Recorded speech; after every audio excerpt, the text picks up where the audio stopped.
कि उनके घरों में घुस के उनके मिलिट्री के चीफ को अल-कुद्स फोर्स है उनकी और उस वो आप ये कह लें कि पूरी दुनिया में जो है बड़ी फेमस है इंटेलिजेंस बेस्ड की बुनियाद पे उसके चीफ को उन्होंने शहीद किया है। उसके अलावा रेवोल्यूशनरी गार्ड्स का जो हेड था उसको उन्होंने टारगेट किया है। तो ये नो डाउट के टारगेट तो उनका बहुत बड़ा था और उन्होंने नो डाउट के अचीव भी कर लिया। हाँ, ये बिल्कुल है। देखें ना आप, ये कि एक वहशी बना हुआ है इसराइल खित्ते में। इसराइल जो है वो खित्ते में एक वहशीपन का किरदार अदा कर रहा है। हर एक को फ़लस्तीन समझ रहा है और देखें ना को कंसीडर ही नहीं कर रहा। हालांकि मजबूती के साथ कोई एक कंट्री उसके सामने खड़ा हो जाए ना, और सिर्फ अमेरिका की बुनियाद पे, अगर अमेरिका उसकी सपोर्ट छोड़ दे, अमेरिका अगर सपोर्ट इसराइल को ना करे, इसराइल 15 दिन भी सर्वाइव नहीं कर सकता। देखें इन दोनों ममालिक को पता है कि जंग किसी मसले का हल नहीं है। देखें ये दोनों ममालिक जो है ये इनकी झड़पें चलती रहेंगी। पाकिस्तान और इंडिया के दरमियान कभी जंग नहीं होगी, अब ओपन वॉर कभी नहीं होगी। ये इंडिया को भी पता है, ये पाकिस्तान को पता है। ना 1 इंच इंडिया अपना दे पाएगा और ना पाकिस्तान ले पाएगा, और ना पाकिस्तान का 1 इंच इंडिया जो है वो ले पाएगा। ये जब भी अगर करते भी हैं, लड़ते भी हैं, तो कैजुअलिटीज़ होनी है, नुकसान होना है, इकोनॉमिकली, डिफेंस, ह्यूमन का, इंसानियत का नुकसान होना है, लेकिन किसी किस्म की बाउंड्री चेंजिंग नहीं। नमस्कार, मैं हूं गीतम नादल और आप देख रहे हैं नेशन व्यू। दोस्तों, ईरान और इजराइल में इस समय बहुत युद्ध चल रहा है और जो इजराइल है उसने ईरान के परमाणु जो अड्डे थे उनको तबाह किया है। कई वैज्ञानिक भी मारे गए हैं। तो इसी को लेकर, ईरान और इजराइल के युद्ध को लेकर, ये पाकिस्तानी क्या बोल रहे हैं, ये क्या रिएक्शन अपना दे रहे हैं, आइए देखते हैं। दहशत है या जो एक आपको ज़ख्मी रीछ बना हुआ है इसराइल पूरे इस खित्ते में, जो कि इस खित्ते के अमन को आप ये कह लें कि तबाह करना चाहता है। पहले गज़ा पे बमबारी कर रहा है, अब उसने डायरेक्टली जो है वो ईरान पे इतना बड़ा अटैक किया। और ये इतना बड़ा अटैक है कि जो अरब के साथ इसराइल की 90s में 3 वॉर्स हुई थी, उसमें भी इतना बड़ा अटैक जो इसराइल ने किसी भी अरब मुल्क पे नहीं किया था जितना उसने ईरान पे किया है। लेकिन क्या था कि अब बकौल इसराइल के उन्होंने तो न्यूक्लियर साइट्स को निशाना बनाया है, लेकिन किसी भी किस्म का 1% भी जो न्यूक्लियर साइट्स थी ईरान की, उनको किसी किस्म का कोई नुकसान नहीं हुआ। आप उनका डिफेंस सिस्टम चेक करेंगे तो उनके न्यूक्लियर डेटोरेंट्स जो हैं या न्यूक्लियर इनरिचमेंट प्लांट्स जो हैं वो ज़मीन के अंदर मोर देन 300 फीट्स हैं। और जो बंकर बस्टर बॉम्ब है जो कि अमेरिका के पास है, उसको मद्देनज़र रख के उन्होंने अपनी साइट्स बनाई हुई हैं। तो अभी तक बंकर बस्टर सिर्फ इंडिया के पास है, अमेरिका के पास है, और अमेरिका ने अभी इसराइल को नहीं दिया हुआ। हाँ, ये है कि उन्होंने उनके साइंसदान जो थे 3 बड़े, उनको टारगेट किया है। उनकी फोर्सेस के चारों जो चीफ थे, उनको इंटेलिजेंस चीफ उनका बहुत इंपॉर्टेंट था, उसको टारगेट किया। ये नो डाउट कि उनका आप ये कह लें कि हम जब पैरेलल कंपैरिजन करें भी 2 कंट्रीज़ का, लाइकिंग और डिसलाइकिंग को साइड पे रख के, तो ये उनका बहुत बड़ा टारगेट था जो उन्होंने अचीव किया है कि उनके घरों में घुस के उनके मिलिट्री के चीफ को, अल-कुद्स फोर्स है उनकी और उस वो आप ये कह लें कि पूरी दुनिया में जो है बड़ी फेमस है इंटेलिजेंस बेस्ड की बुनियाद पे, उसके चीफ को उन्होंने शहीद किया है। उसके अलावा रेवोल्यूशनरी गार्ड्स का जो हेड था उसको उन्होंने टारगेट किया है। तो ये नो डाउट के टारगेट तो उनका बहुत बड़ा था और उन्होंने नो डाउट के अचीव भी कर लिया। अब इशू ये है कि इस दरमियान में उन्हें ये नहीं लगता ही नहीं था कि ईरान दोबारा रिटेलिएट करेगा, ईरान जो है वो रिस्पॉन्ड करेगा। इससे पहले अब 2024 में जब ईरान की और रूस की बात हुई थी, आप ये कह लें कि हालात ख़राब हुए थे, एक जंग का माहौल बना था। उससे पहले रूस ये था कि वो नाकाबिले तस्खीर था, यानी कि वो अनअटैकेबल था, उस पर आप लोग हमला नहीं कर सकते थे।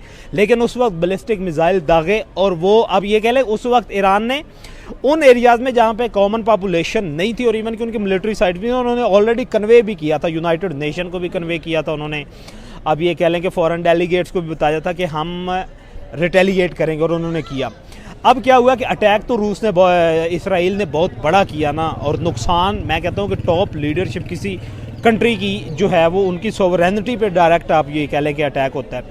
लेकिन उनके पास जो बैलिस्टिक मिसाइल है, और अभी वो कह रहे हैं कि हमने खैबर मिसाइल जो है वो भी चलाने हैं। अब इन बैलिस्टिक मिसाइल का जो प्रीवियस एक्सपीरियंस था उसमें से उन्होंने जो माहिरीन थे या ये जो डिफेंस एनालिस्ट, उन्होंने ये तजिया किया था कि 15 to 20% बैलिस्टिक मिसाइल्स जो हैं वो टारगेट को हिट कर सकते हैं इसराइल को। और इसराइल और ईरान के दरमियान आप ये देखें कि उनका जितना पॉपुलेशन डिफरेंस है, जितना कंट्री के एरिया का डिफरेंस है, कि हमारे से लाहौर के जितना टोटल इसराइल मुल्क है, और ईरान उससे 10 गुना बड़ा मुल्क है। अगर लॉन्ग टाइम में आपकी वॉर चलती है तो जो ईरान है वो जीतेगा।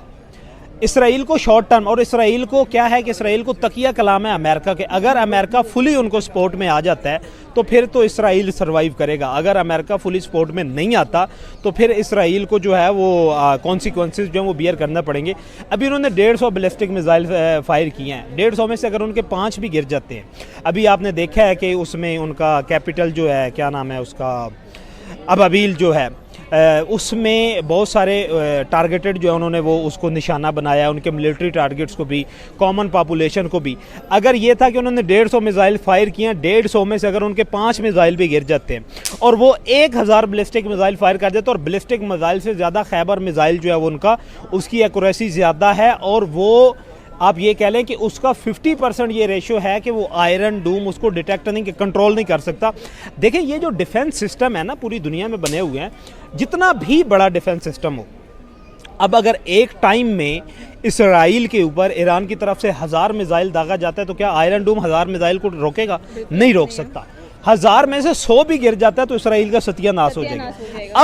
अभी जो करंट सिचुएशन है, आप इंटरनेशनल न्यूज़ में जाएं तो वहाँ पे ये है कि अब इसराइल ने इंटरनेशनल लेवल पे और डेलीगेशन को कहना शुरू कर दिया है कि हम लोग जो हैं वो जंग बंदी करना चाहते हैं। इसकी उसको वजह यह है कि बैलिस्टिक मिसाइल ने कुछ ना कुछ तो वहाँ पे एक्शन किया। क्या वजह होती है कि जब आप कमज़ोर के ऊपर अपनी जो पावर है वो दिखाने की कोशिश करते हो, और जो कमज़ोर होता है वो ज़्यादा एम्पावर्ड निकलते हैं आगे से, तो आप सीज फायर पे आ जाते हो? हाँ, ये बिल्कुल है। देखे ना आप, ये कि एक वैशी बना हुआ है इसराइल खित्ते में।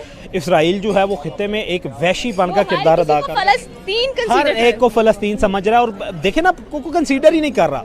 हालांकि मजबूती के साथ कोई एक कंट्री उसके सामने खड़ा हो जाए ना, और सिर्फ अमेरिका की बुनियाद पे, अगर अमेरिका उसकी सपोर्ट छोड़ दे, अमेरिका अगर सपोर्ट इसराइल को ना करे, इसराइल 15 दिन भी सर्वाइव नहीं कर सकता।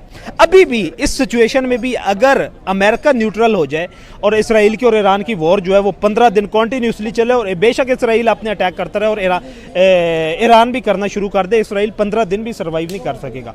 खुद भाग के जो है वो नेगोशिएशन टेबल पे आएगा, या नेगोशिएशन टॉक पे, टेबल टॉक पे। अगर बात की जाए तो इसराइल ने इंडिया को फुल सपोर्ट किया इंडो पाक वॉर के अंदर, और यहाँ पर अब जो पीएम की ट्वीट आई है उस पर आपका क्या रद्द अमल है? देखें, इंडिया की डिप्लोमेसी जो है ना वो तो नो डाउट, और इंडिया की आउटस्टैंडिंग है।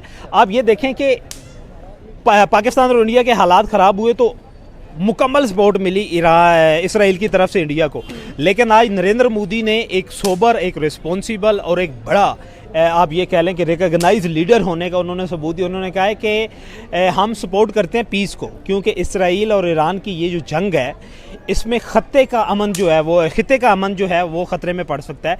और दूसरी बात ये है कि ईरान के साथ जो आप ये कह लें कि टर्म्स ऑफ रिलेशंस हैं ईरान के इंडिया के साथ, वो भी आप ये कह लें कि अच्छे हैं, बेहतर हैं। ये नहीं है कि आउटस्टैंडिंग नहीं है, लेकिन बेहतर है। उनके दरमियान ट्रेड भी होती है, वो मुख्तलिफ इश्यूज़ पे ईरान पाकिस्तान के तो कई कदरे बेहतर है। मैं वही बात कर रहा हूँ कि वो पाकिस्तान के अगेंस्ट ईरान जो है वो इंडिया को सपोर्ट करता है। तो इसी बेस पे नरेंद्र मोदी का ये जो ट्वीट था, ये एक बहुत बड़ा अच्छा, आप ये कह लें कि ताज़ा हवा का झोंका है ईरान के लिए। और ईरान ने, देखें, ईरान ने उठा लिया है, ईरान ने सर पे उठा लिया है। उसने कहा है कि फिर जो होगा वो देखा जाएगा।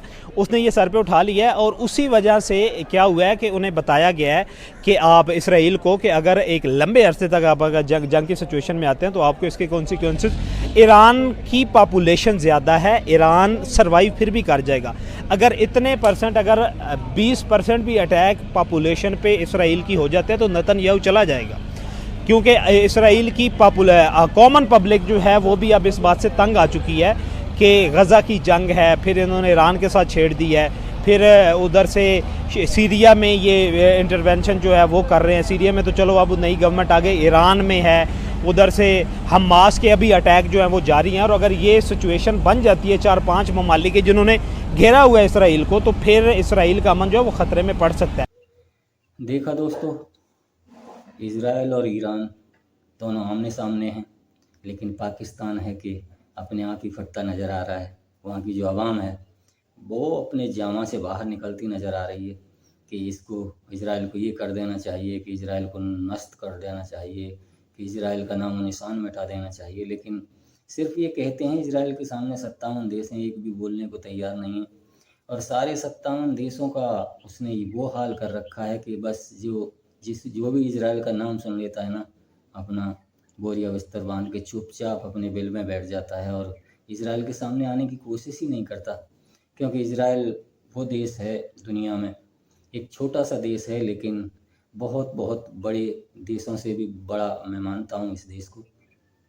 क्योंकि अगर इसका एक आदमी किसी ने मार दिया तो ये कम से कम उनके 100 आदमी मारता है, और तब तक ये 100 आदमी नहीं मारेगा, ये चैन से नहीं बैठने वाला है।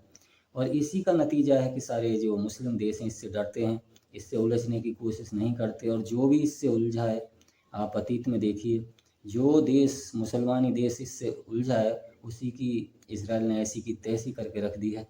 लेकिन ये कौम है ना जो मुसलमान वाली, ये जितने भी इजराइल के आसपास के जितने भी देश हैं, ये उसे छेड़ते रहते हैं और हर वक्त छेड़ते रहते हैं। लेकिन वो इजराइल है, उसकी जो तकनीक है दुनिया में पहले नंबर की है। देखने में छोटा है लेकिन बहुत बड़ा जिगरा लिए बैठे हैं ये यहूदी। और जो मुसलमान हैं वो तो अपने आप को कहते हैं कि हम जज्बे वाले हैं, कि हम ईमान वाले हैं, लेकिन जो यहूदी है ना, उनके सामने इनकी ईख भी नहीं चलती। और देखना, इजराइल अब ईरान का वो हश्र करेगा कि ईरान अब उलझ तो गया है लेकिन इसे सुलझना बहुत भारी पड़ जाएगा। और इजराइल जो ये पाकिस्तानी इजराइल के बारे में ऐसी वैसी बातें करते हैं ना कि हमारे पास परमाणु है, हम वहाँ जाके भाई वहाँ जाके फोड़ते क्यों नहीं हैं आप अपना परमाणु? यहीं से बैठे बैठे छोड़ दो ना। अगर आप में हिम्मत है, आप में जिगरा है, आप में ईमान है, आप में जज्बा है, तो बस करके देखो ना कुछ, आपको भी पता चल जाएगा कि इजराइल क्या चीज़ है। बस अपने घर में ऐसे ही उल्टी सीधी बातें कर लेते हैं, बड़ी बड़ी डींगें मार लेते हैं और अपने आप को फिर बस बहुत बड़ा 30 मार का समझते हैं। लेकिन कहने से कुछ नहीं होता, करने से होता है। जो इजराइल आज कर रहा है, जो ईरान आज कर रहा है, जो भी लड़ जाता है वो जान जाता है कि लड़ाई का मतलब क्या होता है। वैसे मैं मानता हूँ कि लड़ाई किसी मसले का हल नहीं होता, लेकिन जब सिर पे पानी आ जाता है ना, नाक से ऊपर पानी जब चला जाता है, तो फिर ये विकल्प युद्ध का ही रह जाता है। लेकिन फिर भी जहाँ तक मसला हल हो सके बगैर युद्ध के करना चाहिए, टेबल टॉक करनी चाहिए। और ये युद्ध सिर्फ बर्बादी लेकर आता है और कुछ नहीं। तो वीडियो कैसा लगा कमेंट सेक्शन में ज़रूर बताएं। धन्यवाद, मिलते हैं अगली वीडियो में। नमस्कार, जय हिंद, जय भारत।